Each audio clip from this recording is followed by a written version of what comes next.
Welcome back, Horas, to day 9 of the Can This Aussie-Indo Try to Learn How to Juggle a Bloody Football. I'm feeling more energized today compared to yesterday. I'm feeling like I can step my way through that 20 goal of juggling 20 times without it bouncing. And just to clarify, I did reach 21, but that was with like 4-5 chests on day 7. And I want to reach 20 without having to rely on my chest. So 20, just kicking it up, maybe some knees, but just not chest, because I feel like that's sort of a gimmick juggle. Because if you kick it too far up, and because you don't control it, and I don't intend to use my chest for the most part, it's sort of just like I'll save this juggling attempt, but it's not what I intended. So that's some clarity for you. As always, I start with something that's Batak related, but I won't talk about it now. I was reading through this blog, and they succinctly summarized what it's like to be in a Batak wedding, and also pre-Batak wedding, all the traditions and processes that you need to go through. So cut to me talking through that blog post, because it summarizes it way better than I could ever, and my thoughts and comments on it as well. Okay, now that you know about how the Batak traditional wedding process is laid out, let's go back into a different type of juggling. Not juggling different family engagements and juggling different processes within the two families, but more simply put, trying to juggle this bloody ball. Okay, let's get at it.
Oh,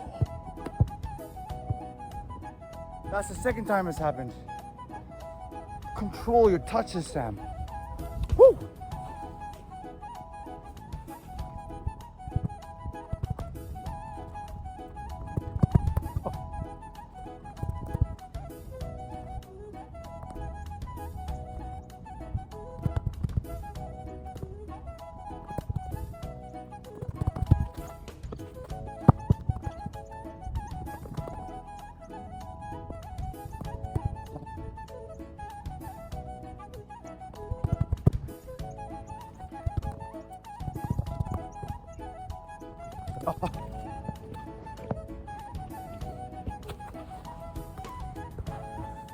Already, I'm feeling much more comfortable at juggling than yesterday, because my legs aren't dead. They're not giving way. So I think my personal best so far is 13, and we're just getting started. So let's try to, if we can today, get 20 without using my chest, or not counting the chest at least. I'll allow it if it touches my chest a couple of times, but I won't count it as a juggle. Come on, let's go. Let's do it.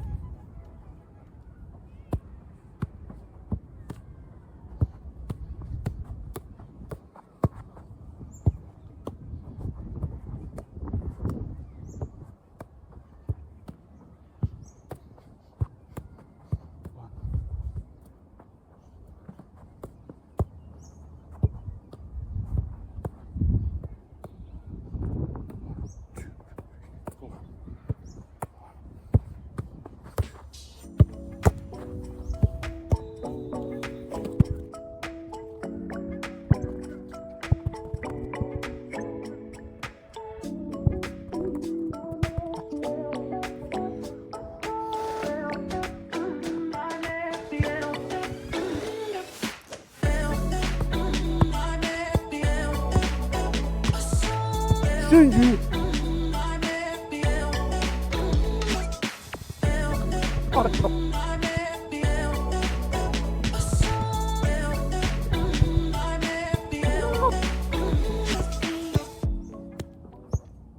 Make it difficult.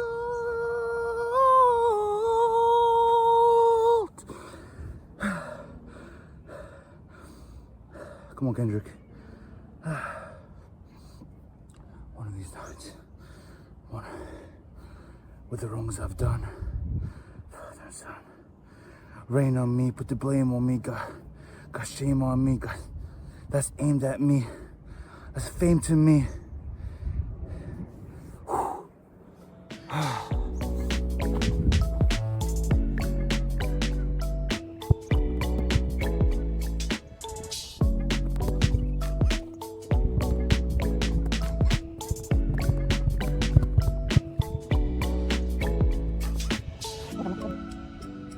Love you, Camille.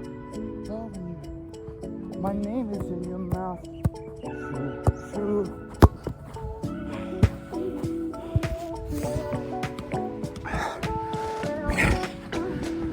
Let's go for a bit of a walk. Come on. Woo. So I'm gonna add this section where I just air my thoughts out, and I try to do that in Indonesian. The likelihood is it's gonna be it's gonna be all over the place. It's gonna be a bit broken. The cadence isn't gonna be there, but the only way you can improve is by talking in that tongue, right? So, you know what? I'll call this section, I like my alliteration, so we'll go with Bule Batak Berpikir. Okay. Ayo kita akan mulai sekarang. Ya, apa ya? Aku mau cerita tentang. Oke, ini. Kemarin aku hiking di Cathedral Ranges, itu 1,5 jam dari Melbourne City, ke arah selatan timur. Enggak selatan timur, utara timur Melbourne. I forgot which one's north. Dan ya, yang lucunya, aku pikir sebelum aku ikut ke trip ini, aku pikir ini pasti hiking yang nggak terlalu susah karena aku nggak sering hiking dan aku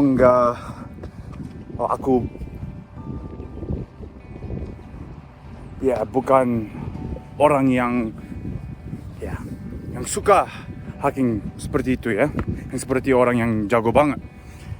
Jadi waktu aku ajakin, aku pikir oke, bagus, ayo, ini boys trip, ini akan fun, ini akan fun, bro, what's fun? Ini akan mudah karena mereka akan pilih area yang gak terlalu susah untuk beginner, untuk orang yang baru mulai hiking, yang casual. Tapi enggak, yang lucunya hiking spot ini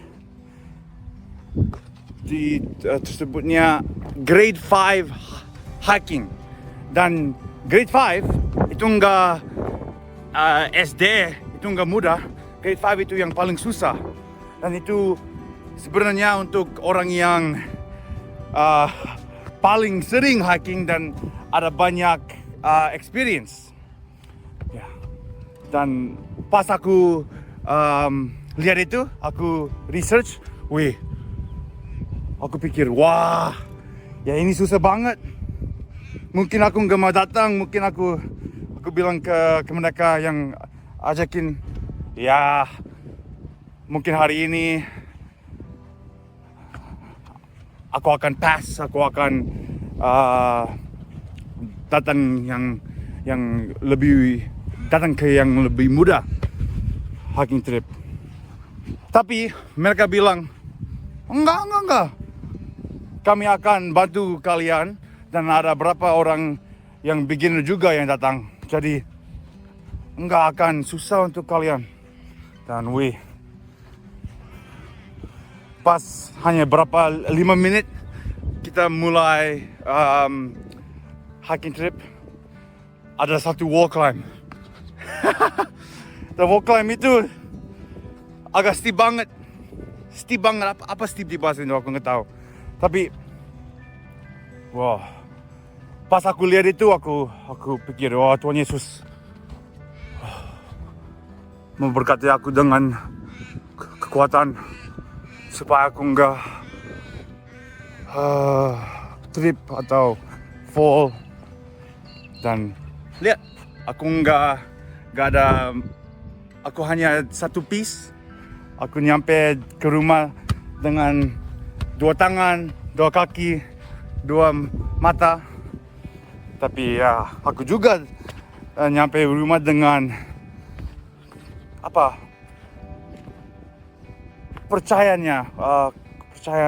kepercayaan bahwa aku bisa hiking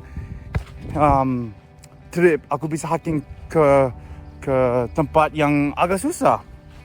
Ya. Tapi juga aku harus latihan dan bertumbuh kekuatan di atas ini, di tangan dan di chest. Ya, itu untuk aku harus lebih kuat kalau aku mau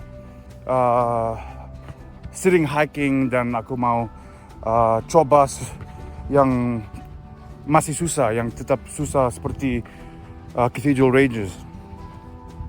Dan ya, semua hari kemarin itu mulainya agak takut, tapi pas aku slow and steady, one step at a time, aku lebih confident, aku aku kurang takut, dan aku lebih berbahagia bawa aku ikut ke trip ini. Oke, itu berpikir bule Batak. Mohon maaf, ini nggak akan cepat, aku nggak akan cerita cepat banget. Tapi aku mau coba ngomong di dalam bahasa Indo, aku mau berdoa di dalam bahasa Indo. Tapi itu harus latihan setiap hari, enggak hanya membaca satu hari seminggu. Enggak, aku harus latihan. Dan ya,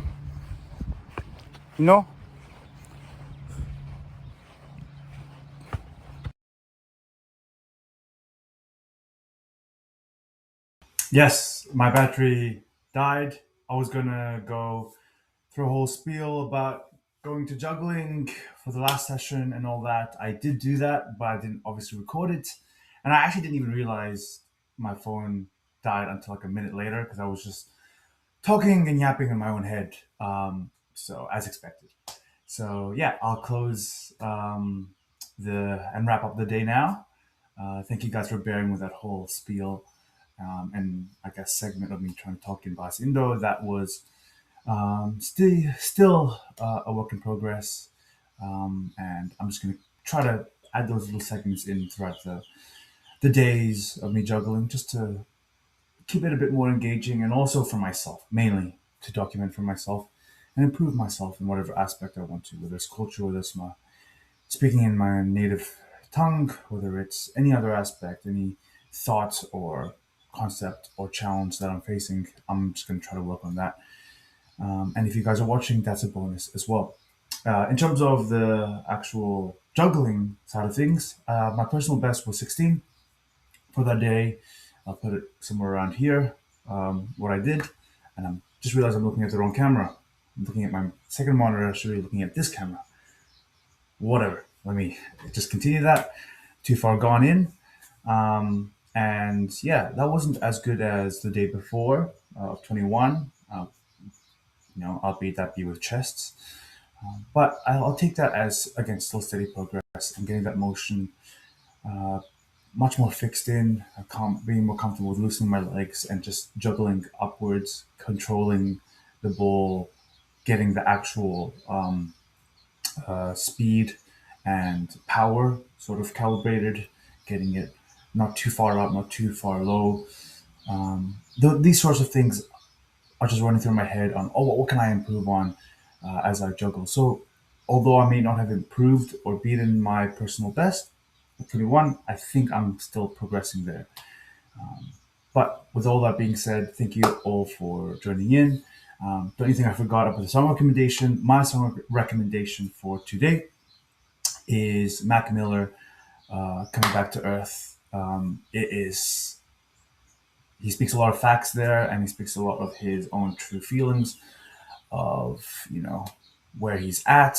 And if you guys know Mac Miller, you understand the vibe, so just listen to it. It's not jazzy or really upbeat. It's more somber and just reflective. So yeah, I'll close day 8 or day 9. And God bless, take care, and cheers. Love you, Mom. So yes, this is actually really, really cool blog because it is essentially a blog about a wedding, a Batak wedding between Luther and Arthur back in 2016. So congratulations or horas to them. And I hope they're still together and they have a long-lasting marriage and time together. And yeah, this is their website. It's pretty cool. It's open to anybody to use it. I'll chuck the link in the description as well. But what I wanted to focus on was their reflection on how a Batak wedding was, or the process was. And instead of me scrambling my thoughts, I might as well just read straight from their blog because they do succinctly, there you go, put it in this blog. And yeah, there are just 6 kinds of Batak in Indonesia. I went through that before. Nias, I think I went Ankola, but again, there's some variation there. But that's besides the point. Yes, they live in different areas, thus own moderately different traditions. And principally, Batak traditions are operated to organize the relationships of Batak people. So the traditions are sort of regulations within Batak. Yep. Now, the Dalihan Natolu is the principal tradition of Batak. Again, we've sort of talked through this, watched the previous videos. I think it was in day 5 or day 4 that I went through it. But please correct me if I'm wrong. It is a triangle bond between brothers, sisters, and brothers of the mother. In the Batak wedding ceremony, the Dalihan Natolu of the groom and of the bride will be involved. Because both of us, Luther and Arthur, the blog writers, are Batak. We agreed to hold the wedding based on Batak wedding traditions. Good stuff, mate. This phase starts with searching for Batak women. There's among 451 margas. I'm not sure if that's correct or not. I know that there's a lot, there's hundreds, but I can't really confirm that. But even to put any number onto that, the main thing is it's a lot of margas out there.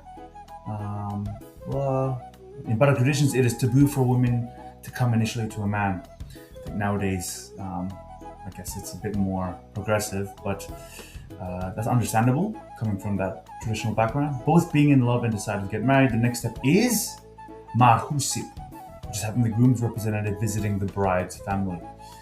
At marhusip, the groom and his Batak family will visit the bride's family to discuss and determine if everyone is in agreement.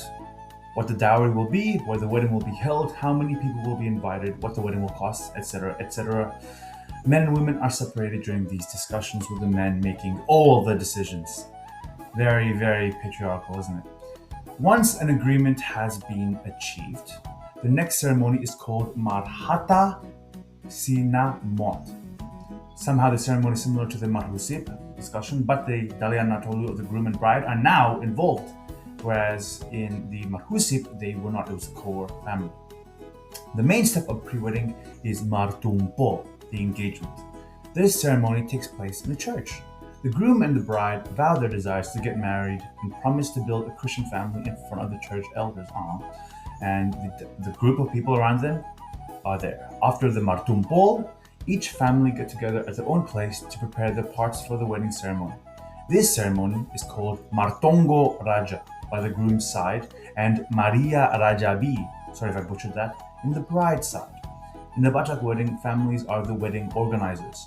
Families will discuss about details such as who will be Raja Parhata, master of the ceremony, the representative at giving the gifts, at receiving the gifts, the timetable, etc., all the admin stuff, right? And then the wedding day is started with the Marsi Buhai, having breakfast together at the bride's. They'll take the bride to the church for the holy matrimony. Afterwards, there's typical affirmation that is as follows. The wedding is attended by the dalian natolu and the neighbors of the groom and the bride. The neighbors, great, nice. The groom's family gives the bride's family namargoar njuhut, a head, some ribs, a tail part of a cow, a buffalo, or a pig that are arranged and cooked in Batak style. I don't know if this is a specific Batak tribes or group, subgroup tradition, but I'll have to talk through my parents with that. The bride's family then gives the groom's family denke, some goldfish that are cooked in Batak style. These gifts are exchanged before lunch. Somba ni adat and somba ni uhum, offerings usually money, will be given by the groom's family to the bride. At least 5 ulos, which is sort of this traditional scarf or fabric that is made by the Batak people. Like I said, I don't really explain it here. Ulos namarhadohon, meaning ulos that is produced for a special occasion, will be given by the bride's family to the grooms. The newlyweds will receive at least 2 ulos ulong, meaning ulos that is given based on love. So some are given based off love. I hope there isn't one based on hatred from the parents and the families.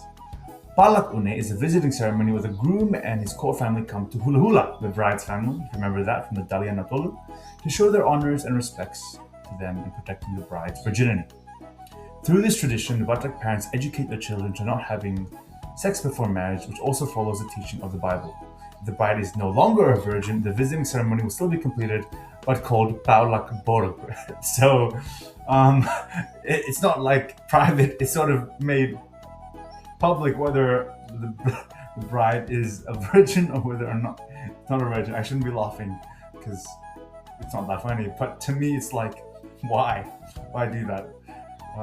Maningkir Tanga is a consequent visiting of the bride's family to the newlywed's house. This is sort of an informal one, like a casual visiting. Its purpose is to strengthen the relationship between the groom and the parents-in-law, showing love of the parents to their daughter and to observing how well the groom and his family take care of their daughter. Which is great. This is very well summarized. I knew some sort of concepts here and there because I've been to Batak weddings before, but this sort of highlights the different steps and processes or events leading up to and within a wedding. So it was eye-opening to me. I learned a decent amount from this, and it wasn't just like a 6-page spiel, like a research article about it, which there's a lot of them out there. This is actually written by a person who experienced